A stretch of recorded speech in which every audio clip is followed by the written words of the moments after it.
Welcome to the Electric Wire podcast. We bring you news and views on the most pressing issues facing Wisconsin's electric industry, from policymakers, executives, and customer and environmental advocates. Bringing you these discussions, we are the Customers First Coalition. Here's your host, Executive Director Kristen Jilks. Welcome to the Electric Wire. I'm your host, Kristen Jilks, and today we're bringing you two interviews focused on Wisconsin's use of the National Electric Vehicle Infrastructure Funds. I spoke separately with Emma Heins of the Electrification Coalition and Kaleb Vander Wiele of the Wisconsin Department of Transportation to discuss the funds that are coming to Wisconsin from the federal government for electric vehicle fast charging along Wisconsin's major highway corridors. During Wisconsin's recently adjourned legislative session, there was bipartisan support for changing state law to enable the use of federal funds through the National Electric Vehicle Infrastructure, or NEVI, program. Governor Evers signed Wisconsin Acts 121 and 122 into law on March 20th, 2024, and you'll hear more about both of these bills in the upcoming discussions. If you have more questions about Wisconsin's NEVI program, you can visit the link to the Wisconsin Department of Transportation's website in the show notes. We'll start off with my interview with Emma Heins, and then immediately following that, we'll go into the interview with Kaleb Vander Wiele of the Wisconsin Department of Transportation. Thanks for listening. Welcome to the Electric Wire, Emma Heins of the Electrification Coalition. Emma, I'm so excited to have you here today. I am so excited to be here. Thanks for having me on. Emma, I'm delighted to have you today, specifically because I wanted to hear more about electrification. Why would there be incentives for electric vehicles? Why would anyone want this, and what's in it for everybody else? So I'm excited to hear from you a little bit more about what the Electrification Coalition does and what it is that you do there. Yes, we can get into all of it. Awesome. Thank you so much for having me on. So my name's Emma Heins. I'm with the Electrification Coalition. We are a national, nonpartisan, nonprofit organization, and we're dedicated towards speeding up the transition to electric vehicles. And we primarily come at this from the lens of securing national and economic security. So right now, 90% of our transportation system is dependent on oil, and that makes us really vulnerable to geopolitical conflicts across the world that we really don't have any stake in or any impact on. But yet, like we saw with the war in Ukraine last year, some of us were paying $5 or $6 a gallon for gas, trying to get to work, get to the grocery store, take the kids to school. So it has a really drastic impact on our lives. And so looking at transitioning to electric vehicles, we have the opportunity to then produce that transportation fuel here at home. Electricity is so much more stably priced than oil is. There's rate cases anytime you want to increase your electricity costs or what the ratepayers are going to be paying.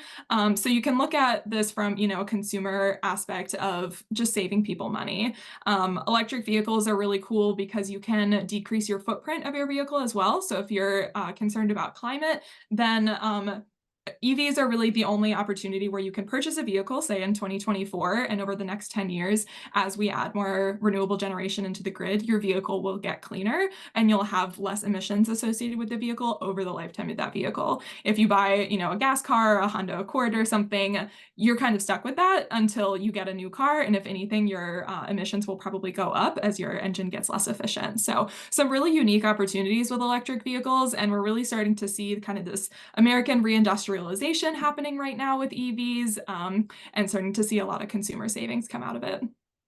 Awesome. Emma, where are you based for the Electrification Coalition? I am right here in Madison, Wisconsin. I grew up in the Carolinas, actually, and then came up here for grad school, and I liked it so much I didn't leave. So I run our legislative work here in Wisconsin, and then also in North Carolina and South Carolina. So it's very cool for me to be able to kind of have a home stake in all of the work that we do. That's awesome. It sounds perfect. Yes. Good. Well, we're happy you loved it here and happy you stayed. You were recently in and around the Capitol a lot as legislation was passed and signed into law, which enabled Wisconsin to receive additional federal funding for electric vehicle fast charging stations. And I'm hoping you can tell us more about what that legislation did and what we can expect now. So the National EV Infrastructure Program, also known as NEVI, it's a federal program that came out of the bipartisan infrastructure law. And the goal of it is to, make sure that people can get where they need to go across the country and across the state. Right now, most people charge at home. About 80% of charging is always done at home. But we want to make sure that Americans can get where they need to go. Kind of something super American is the Great American Road Trip, being able to drop everything tomorrow and get to California. And realistically, you probably could do it at this point in an EV. It wouldn't be easy and it wouldn't be seamless. There'd be a lot of planning involved. And so the goal with these NEVI corridors is to create reliable, fast, affordable charging every 50 miles along most of our major roadways to make sure that you don't have to do as much planning at the beginning of your trip to be able to get where you need to go. So this will be really important for making sure that all Wisconsinites can have an electric vehicle if they want one. Right now, I think it's about 25% of EVs in the state are in Dane County. We also have a lot of charging here, and those things are not a coincidence. So, making sure that if people want to go up north to Bayfield to see family or to the Dells or something, they can get there in an electric vehicle. So this legislation was incredibly important to be able to unlock that in terms of keeping our state competitive with the rest of the United States. I love it. Thank you. I actually just completed my second 100% electric round trip to Chicago. Exciting. And this time was so much better because Good. we actually figured out how to charge the hotel. Oh, And the good. first time I was like, we'll do like a fast charger on the way home. And that process could use like improvement, right? Yeah. One, but once I just like dedicated myself to like actually finding the charger at the hotel, it was like then we never Mhm. had to think about it again and it was perfect. But it can be Exactly. done. Another cool piece about NEVI is that this is like incredibly niche, but for me, exciting as someone who's like, there's more charging than we think there is. If part of it is going to be increased signage. So gas stations you can quite literally see from the highway and the big Quick Trip billboard. But charging stations, they might be kind of along the back wall of a gas station or tucked into a supermarket parking lot or something like that. But NEVI stations are going to be much more visible, and we're going to be looking at highway signage. And so even if you don't own an EV, it'll help with kind of combating the range anxiety of saying, well, I've never seen charging along my route to Chicago, or if I'm driving home to Charlotte or something like that, you'll actually be able to see it. So when people are ready to buy a new car, they'll say, well, I see charging on my routes all the time. Maybe this could work for me. They're just Yes. more compact than a gas station is. Right, right. Emma, there were two bills that were passed recently, and I'm wondering if you could help us understand what will some of the additional changes be beyond just allowing Wisconsin to receive the NEVI funds that was a part of these two bills. Definitely. So the big change that needed to happen in order to get this money was um, charging companies are going to be able to charge by the kilowatt hour or by the unit of fuel that you're using instead of by the amount of time that you're at the charger. A helpful example that I like to share for this is talking about what would happen if you paid by the time with a gas car. So imagine, you pull up to a Quick Trip, you swipe your card, a timer starts, you pull out the gas handle, and it's the size of a cocktail straw. Then someone right next to you pulls out and their nozzle is the size of a pool noodle. You'd be paying vastly different amounts of money for essentially the same amount of fuel. So this legislation really standardizes that process to make sure that you are getting exactly what you paid for. If you stop and charge for 10 kilowatt hours, you're paying for those 10. If you stop and, charge for 50, you're paying for those 50. A problem that people were running into until this legislation was there were a lot of factors outside of your control for charging, like the vehicle that you have or the charging capacity of the charger, things like that. So right now that the legislation has been passed, which is exciting to say, I've done a lot of, when this legislation is passed. Now that this legislation has passed, someone with, say, a 2014 Nissan Leaf who was an early adopter, they're going to be paying the same amount of money for the same amount of fuel that a brand new Tesla Model Y, for example, would be paying, even though those charging times are going to look pretty different. So in my opinion, it's really a consumer protection piece. That's really important to make sure that you are paying for exactly what you're getting. Another piece of this bill is going to be there's a 3 cent per kilowatt hour tax associated with it for public charging. So right now in Wisconsin, if you own an EV and it's registered in the state, you pay $175 at your annual registration. And so that's basically accounting for lost gas tax revenue, making sure EVs are paying their fair share of the road, which they should. But it also doesn't capture any out-of-state drivers. So if you're coming up from Chicago and going to a Packer game or driving through on the way to Minneapolis, you'd be using the roads. You might stop in fuel, but until this legislation was passed, you wouldn't be contributing in any way. And so that 3 cent per hour tax is essentially your contribution to the Wisconsin Road Fund if you're using those roads. Perfect. And that's an additional $175 registration fee on top Correct. of your actual registration in Wisconsin too. Just wanted to make That's that correct. Yeah. Okay, perfect. So yes, I think it's important, and I think every EV driver wants to pay into the transportation fund, and it's Yep. up to policymakers how to figure out how to make that fair to everyone, no matter Exactly. what vehicle they're driving. So, okay, well, that was super helpful. So thank you. So I want to get back to that question of why incentives for EVs? Why are there incentives coming from the federal government to help spur EV chargers? Yes. So there's a couple different answers to this question. One thing for electric vehicles, we're really looking at kind of an American reindustrialization right now. There's a lot of provisions in both the bipartisan infrastructure law and the Inflation Reduction Act that are prioritizing American manufacturing and investment. So it'll be phased in over the next couple of years, but in order to be able to qualify for different tax credits, your chargers or your vehicles might have to be built in North America. They will have to be sourced from, the minerals will have to be sourced from countries that we have free trade agreements with, things like that. So it's really prioritizing making sure that we're not dependent on any other country that maybe doesn't share our interests. So that's another big part of it. And also, I mean, from the EV industry and from the federal government, we're seeing really uneven distribution at this point for EVs. In Wisconsin, the conversation is very much EVs are a Madison and Milwaukee thing. That's the only use case where they work. They have the chargers. And if you're an EV charging business, you're probably only going to be putting in charging where you think that there's a market for it. If you're a national scale fuel distributor, you might not look at northern Wisconsin and say, hey, that's where we're going to make some money. And so this incentive, this NEVI program is really looking at standardizing where charging is across the country and giving the market the opportunity to demonstrate the fact that there is demand for EV charging across the country. It's kind of a chicken and egg situation, in my opinion. People don't buy EVs because they don't see chargers, but then companies don't put in chargers because no one in the area has an EV. And so we're kind of stuck at this point where no one's moving. And so by kind of de-risking this investment from the federal government, chargers are going to be able to go in and people are going to be able to choose the car that works the best for them. Good, thank you. So how do you think, Emma, that the EV charging experience will change in the next year after this legislation has passed? I think we have a lot of room to grow, and that makes me very excited. I think there's a good bit of lag times between, when the original bipartisan infrastructure law was passed and kind of when we're going to see chargers in the ground. So it's hard to, keep the horn going, keep the band playing. And so I'd have it out by the end of the month. Okay. So the request for proposals will close on April 1st, which is really exciting. So we'll definitely start to see pieces moving.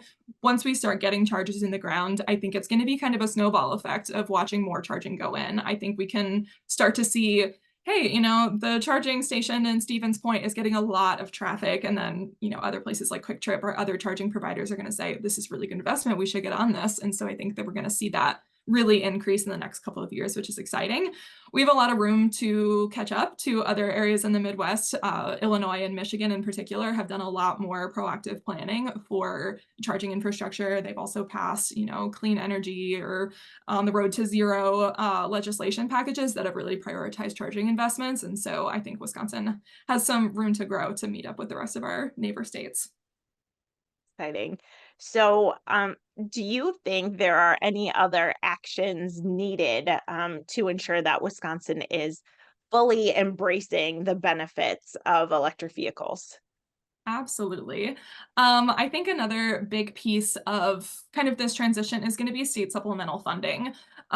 Michigan is a good example with clean school buses. So there's a program to help electrify school buses where the EPA will pay for the majority of the cost for those buses. And it's a really great opportunity to help save school districts money. If you think about how much gas, we use when there's an oil spike, think about how much diesel a school bus or a school district has. So I think that will be really important. But we're seeing some also uneven distribution of applications and school districts receiving funding in this process because it is expensive. The upfront cost of an electric vehicle is more expensive. We're seeing it come down every year, and we continue to see it come down.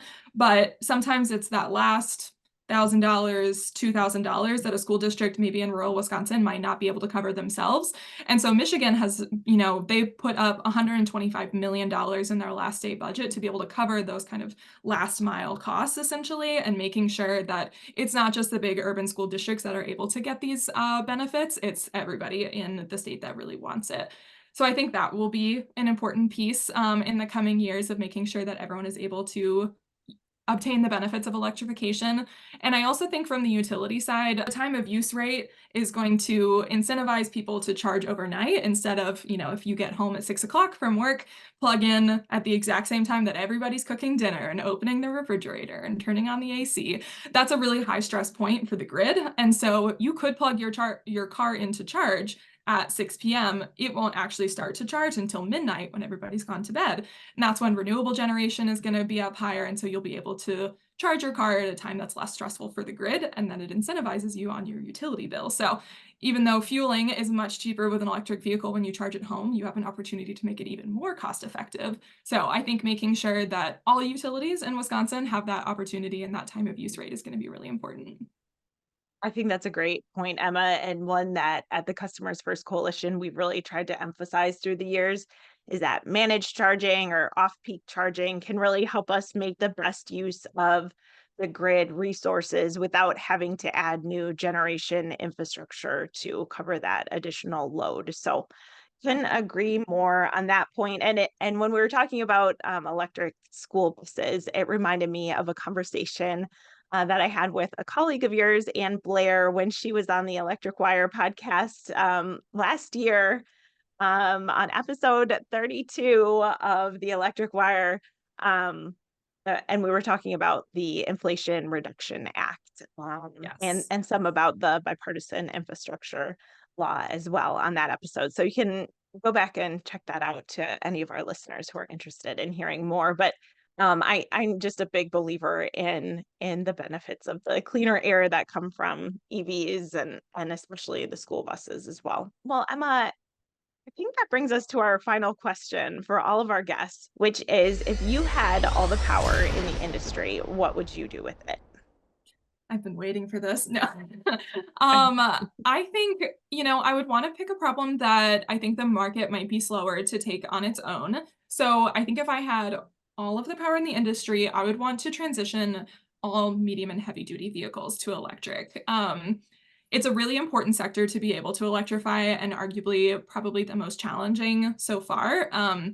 Medium and heavy duty vehicles are only about 6% of the vehicles on the road, but they contribute more than 30% of our emissions on carbon and pollution. And so if you're looking at, the entire portfolio of emissions in the US, that 6% is 10% of our entire portfolio. So it's not that many vehicles, but we would see a really drastic impact on that.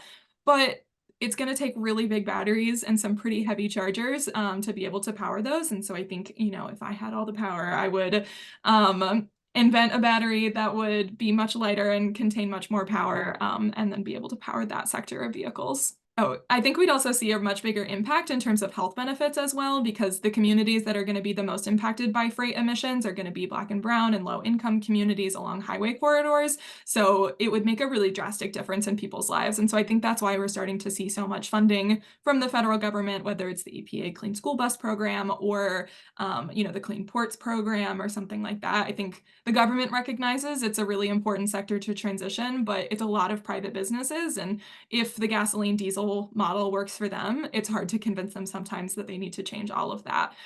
So that would be my magic wand move. I love it, Emma. That's a very thoughtful, all the power response. And I I appreciate it and couldn't agree more. That would make a huge impact. So, a wise use of your power. Emma, thank you so much again for joining us and for all the good work that you did at the Capitol, getting those bills signed into law. Yes, very exciting times in the Badger State for sure. All right. Thanks, Emma. Have a good one. Welcome to the Electric Wire. Kaleb Vander Wiele from the Wisconsin Department of Transportation. Kaleb, thank you so much for joining today.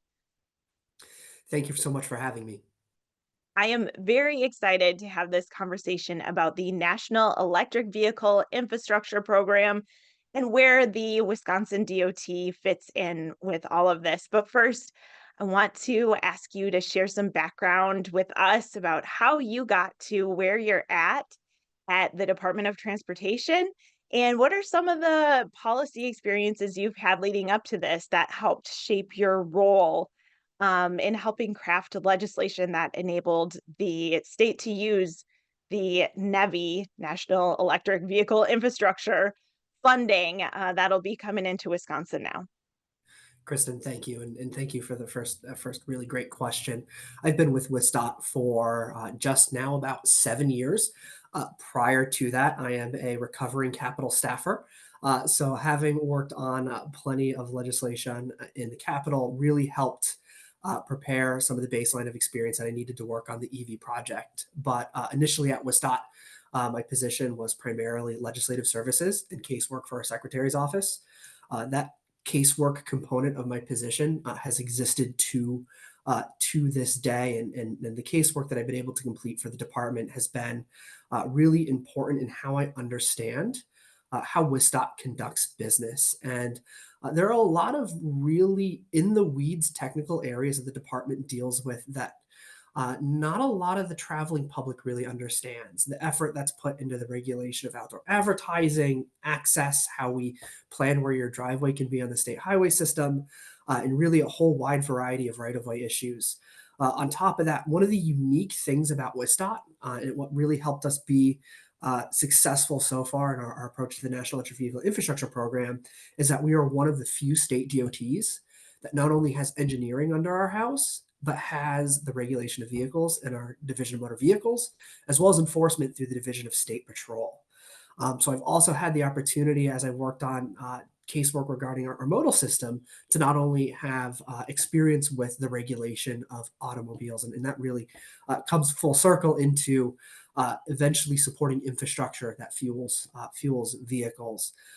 So as time progressed at the department, one thing that I'll touch on is in 2019 and in late 2019, the department restructured to have a substantial focus on emerging strategic issues. So the department formed what we call the Division of Budget and Strategic Initiatives. And that's the division in which I serve. And this, probably around the start of the pandemic and through the pandemic, we had a substantial focus on connected and automated vehicles. With connected and automated vehicles, I'll state the last bill that I worked on in the Capitol was a law that authorizes the use of personal delivery devices, which are the little robots that we sometimes see in the University of Wisconsin driving around. So we had that focus for a few years. But as federal reauthorization emerged in early of 2021, what we now call the Bipartisan Infrastructure Law, that's when we really started to understand that electric vehicles were going to be the next big emerging issue. And that they are. Were the NEVI funds part of the bipartisan infrastructure law? So the NEVI funds are part of the infrastructure law, but you have to look back to 2021 when it took, I think it was 9 to 12 months for that bill, for that federal reauthorization to be debated and to be signed into law. From the start of that process in like January 2021, we knew EV was going to be a component of it. And up to that point, we really hadn't looked at the issue as a department. Around that time, we had some stakeholders reach out to the department and ask, hey, are you going to be installing electric vehicle charging stations at your rest areas, at your waysides, at department-owned properties? And that was really the starting point for my research into the topic. I was tasked with putting together an analysis of state and federal laws to try to understand what the department role for specifically EV charging would be. The quick response to that analysis, there's 4 or 5 federal laws, 2 or 3 state laws that generally prohibit any form of automotive service in any of our supported right-of-way. So charging stations at our rest areas are not going to happen. And some of that perspective really built the foundation to eventually react to the NEVI program as it emerged the next year. Got it. Thank you. So, Kaleb, when did you arrive at the DOT? And as you look back on your years there, what have the major developments in EVs been since you've been at the Department of Transportation? So I arrived in early of 2017. At that time, our exposure to electric vehicles was primarily the fact that connected and automated vehicles, which were a substantial focus of the department at the time, most of them are electric vehicles. So we generally started to see that new vehicle technologies that were coming to the marketplace were primarily electric vehicles. As we move forward a couple years, really in the mid to late 2000s, you had a Nissan model that was EV, you had a Chevy model that was EV, and then primarily you had Tesla. Really wasn't until about 2021, 2022, where you started to see automakers have a larger footprint in the types and models of EVs that were going to come to market. So we went from really a very small enthusiast core of EV users to really January, February, March of 2022, starting to see EVs come to market that were more for the general driving public. Yeah. I know your timeline at DOT kind of lines up with my timeline of becoming an electric vehicle driver. I think I started driving the Nissan you just mentioned, the Nissan Leaf, in absolute late 2016, just start of 2017. And so I've kind of noticed that development too. Like when I've said this on the podcast before, so I apologize to our listeners, but like when I bought an EV, it was not a political hot button issue. And I didn't even imagine that it could be. And so it's been an interesting journey to see how, some of the both technological developments along the way, but then also some of the political developments where each side can make charges against the other about what policies are the right ones to be implementing and stuff. So, but what we have seen is the federal government provide a lot of funding for EV charging stations. Like it or not, in the state of Wisconsin, we have federal money available to us through the NEVI program to help start funding EV fast charging infrastructure. So I'm hoping you could share a little bit with us about what is in the NEVI program for Wisconsin, and then tell us just a bit about the journey that you've been on trying to help the state of Wisconsin understand how we can, be open to receiving these funds and then using them. That's Absolutely. going to take the entire podcast for you to answer that question. I like to spend at least 45 minutes on this question usually. Perfect. Um, Really, the bipartisan infrastructure law provided a large pool, about $7.5 billion to fund electric vehicle charging stations across the US. $5 billion of that is what we call the National Electric Vehicle Infrastructure Program. It's a federal formula fund program, which means we get a certain amount of dollars as a state, approximately $78.5 million to the state of Wisconsin. When this was rolled out in February of 2022, we learned that we were going to have to use these funds to support level 3 DC fast charging stations, what we call the alternative fuel corridor system in the state of Wisconsin. The alternative fuel corridor system, and this is where Wisconsin truly has a unique approach to this program. It's a system of interstates, US and state highways that a state requests designation from US DOT FHWA to be included in this program. When the program was announced, we designated all of our interstates as well as US 53 up to Superior. We learned we could only fund charging stations on that system, so we thought, hey, why not have a larger system of alternative fuel corridors? So we requested and received approval for a series of almost 800 miles of additional corridors really in the northern third of Wisconsin, including State Highway 29, US 41, US 141, US 8, US 2, US 51. Generally, the idea being making sure that we're able to fund these charging stations across the entirety of the state of Wisconsin. That geographic dispersion of charging stations is the core unique piece of the NEVI program for Wisconsin. Not only do we want to support the EV driver that has to drive from, Milwaukee to Eau Claire, we want to be able to provide, fast, effective charging to the EV driver who's going to drive from, Marquette County up to Bayfield County, and make sure that we're able to support, primarily a lot of tourism that happens in the northern part of our state through this program. Thank you for outlining some of the corridors that will be eligible to host a NEVI-funded fast charging station. What I'm wondering is, what does this map look like now? And we will link to any available maps in the show notes. But I know there's a map that exists where possible new charging stations could be located that are funded by the NEVI program. What is the status now, and where do you think these stations will be popping up? Absolutely. One of the early things I talked about was the fact that federal and state laws prohibit us from charging stations at our rest areas.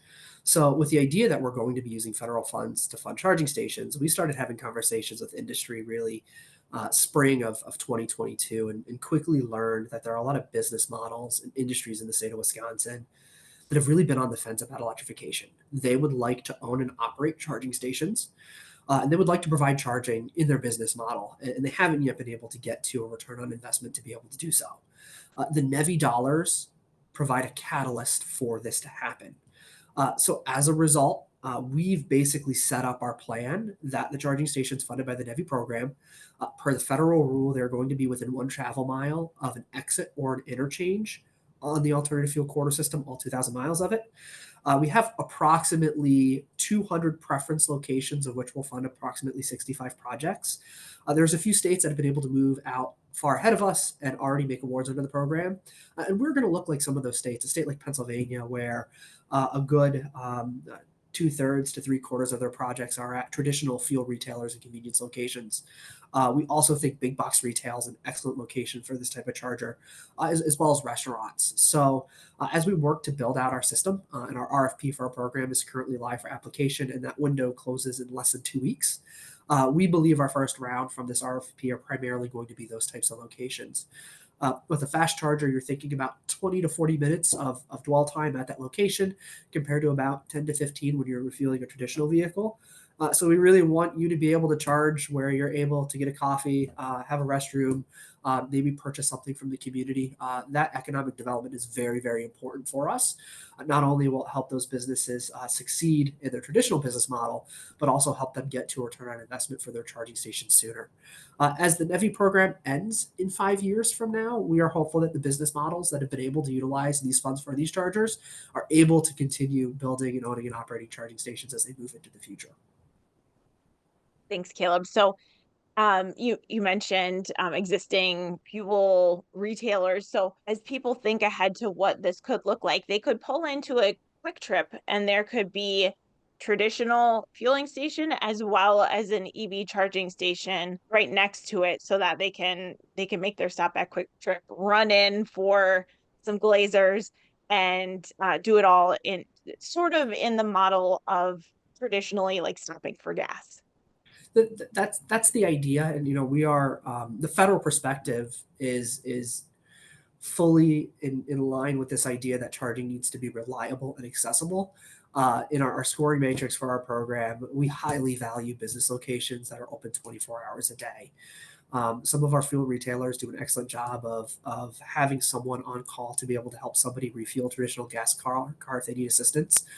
We'd like to see the same for EV charging as well. On all night when the charging station's on, the availability to go inside, have a restroom, buy something to eat, we think that model works best for us, and we score that appropriately in our application process. I mentioned Quick Trip, and I want to give a shout out to Quick Trip for their work in helping pass some enabling legislation that was needed for Wisconsin to be able to receive the federal NEVI grants for EV fast charging. Kaleb, can you tell us a little bit about the process that was needed and what statutory changes were needed? We needed to change Wisconsin law to be able to accept these federal funds. What did we have to do? And tell us about the process to get there. Absolutely. As I kind of have been talking through this conversation, with this being a new issue to the department, we spent an immense amount of time our first year working on the issue and continuing to today on public and stakeholder engagement, going out and listening to users of the system. One of the core complaints we heard of people who've adopted an EV is oftentimes that charging stations are inoperable or less than reliable. This is one of the things that the federal government definitely is attuned to, and this comes through in what we call 23 CFR Part 680, which as a statute and rules nerd to me was very exciting to see, but it's this overall regulatory framework for how charging stations funded by transportation dollars are supposed to operate. It gets to things such as if a charging station is funded to support an alternative fuel corridor or an interstate or whatnot, it has to be open 24 hours a day, 7 days a week. It can't be closed at night. It has to be available for the public. This is where the federal government for this larger interstate system wants to fund level 3 fast chargers. They want you to be able to make that interstate travel effectively and efficiently with an EV. With this rule, there was a requirement that requires electricity sold by one of these charging stations to sell electricity by the kilowatt hour. As many of the listeners here today probably understand, that has been a role and responsibility traditionally of a regulated utility. So immediately we understood that we had a statutory conflict with what current Wisconsin law provides for. But I want to talk about why a sale by kilowatt hour metric is so important for electric vehicle charging. So traditionally, when that method has not been allowed, many charging stations sell electricity by a time metric. So what that means is instead of paying for the exact amount of electricity that you're using, you pay for the amount of time that you're connected to that charging station. So if you have an electric vehicle that has a smaller battery that charges slower, you're paying more for less electricity than someone with a more expensive electric vehicle with a larger battery that can charge faster in that same amount of time paid. So a sale by kilowatt hour metric is really akin to paying for gasoline by the gallon. You are paying for the exact metric that you are receiving.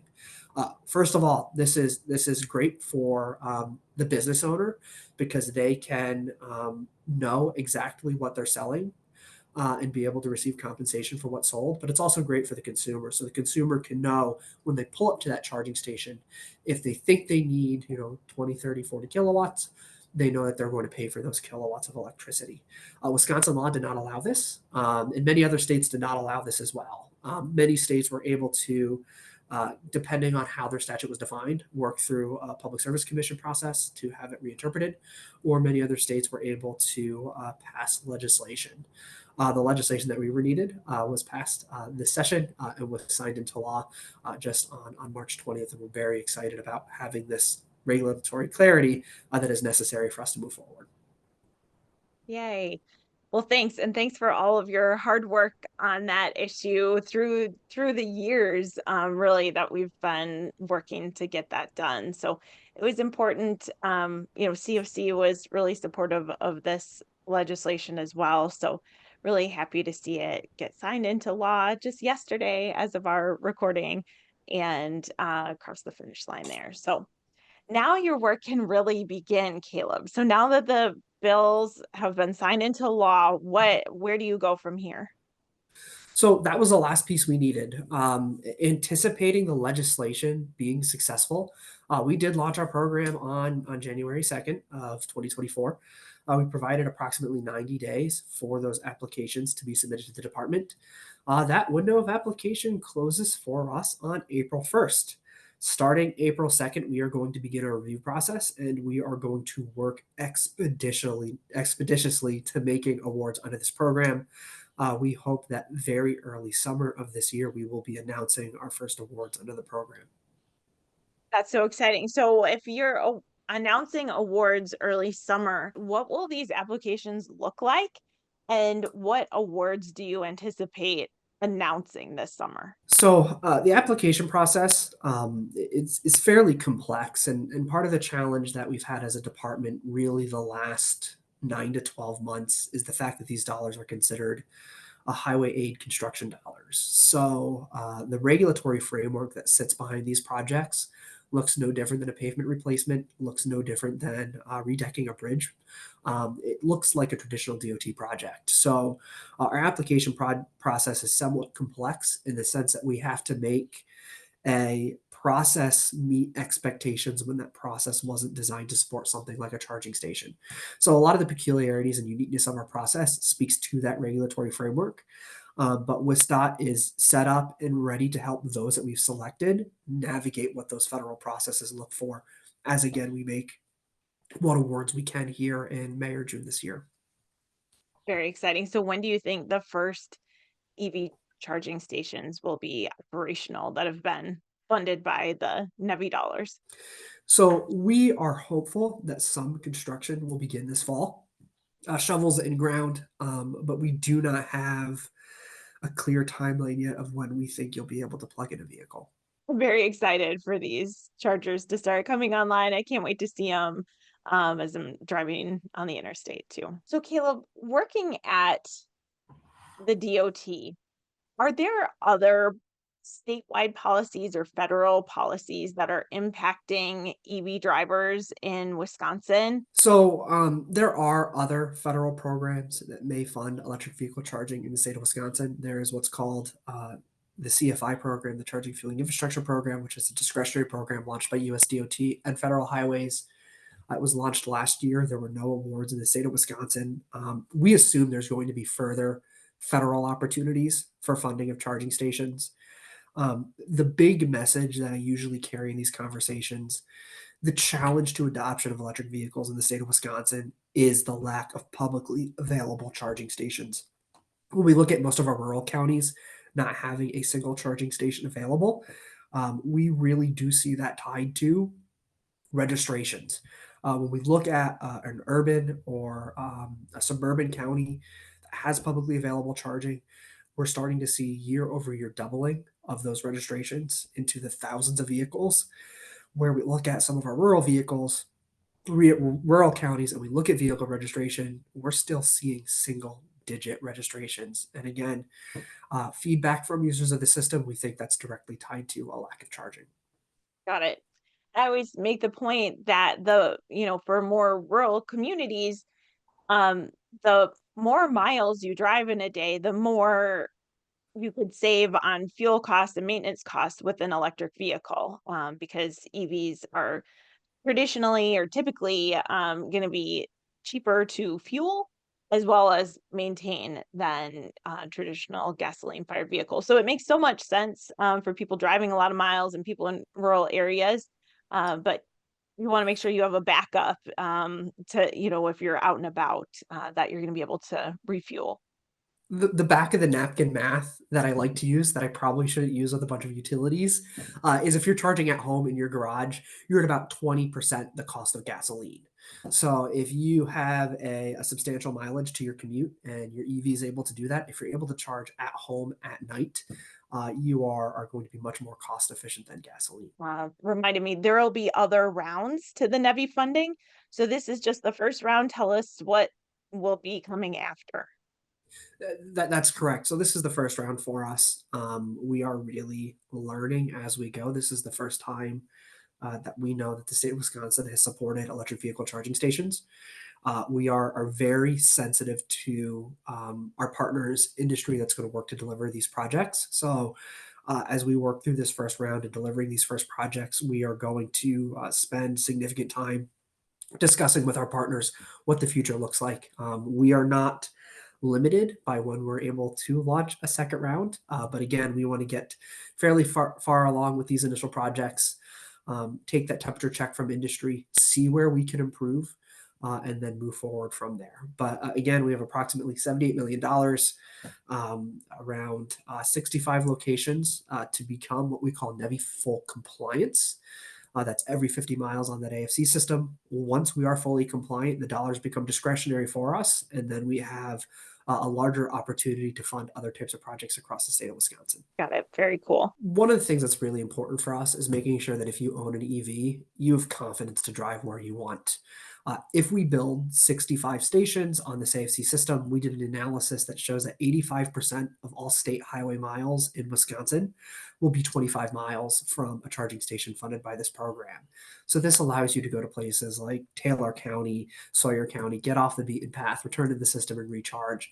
And it'll bring some of those tourism dollars to those communities that are really important. Okay, Kaleb, do you think there's anything we've missed in our discussion that you wanted to share today? I think one thing that's very important for us to note, we see a lot of level 1 and level 2 chargers still being deployed publicly, mostly level 2, where we understand that the traveling public has a great desire to take EVs on longer distance traveling.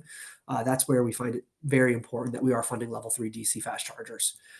This makes our cost of each project higher. It requires much more coordination at that local level from the site host partner, the local utility. Requires a stronger business case. But we're hopeful that because we can fund the projects at 80% federal share, we can fund operation and maintenance at 80%, that those site hosts that may be looking at an area that they're not sure what that economic investment may look like 5-10 years from now, that they have some confidence in the level of support that we're able to provide for that charging station. Perfect. Thank you. So if people want to learn more about the NEVI process and where the awards are going early this summer, where can they find that information? So they can reach out to the EV unit at WSDOT through our Transportation Electrification webpage, and I can provide a link to that webpage. Beyond the actual lift of constructing these projects, there is a major knowledge lift that's happening in the state. And we are open to have conversations, talk through ideas, provide some of our experience, and again, engage in larger stakeholder conversations. Great. Thank you so much, Kaleb. And really, again, I just, I've told you this, but I wanted to share too with our listeners. Thank you so much for your work on the NEVI program and the enabling legislation. I don't think we could have done it without you and your dedication. So really, truly appreciate it. Thank you. All right, now there's one final question that we ask all of our guests, and that is, if you had all the power in the industry, what would you do with it? So after working through developing these projects for almost 2 years, if I had all of the power, I would streamline the use of funding to support these projects. Even without all the power, this has been a focus of the department's efforts in supporting EV charging in Wisconsin.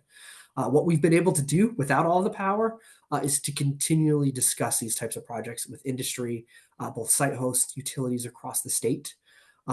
As we do move forward without all the power in the world, we are going to remain committed to ongoing conversation, collaboration, to ensure that WSDOT is being inclusive of, again, the partners that we've been able to meet across the state of Wisconsin.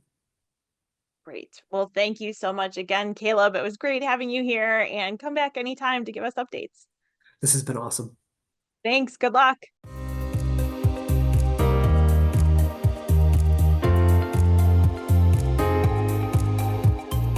Thank you to all of our listeners for tuning in. Please support our work. You can subscribe to the Electric Wire podcast if you haven't already, and you can follow us on Twitter at The Electric Wire. Thanks also to the members of the Customers First Coalition for supporting this podcast.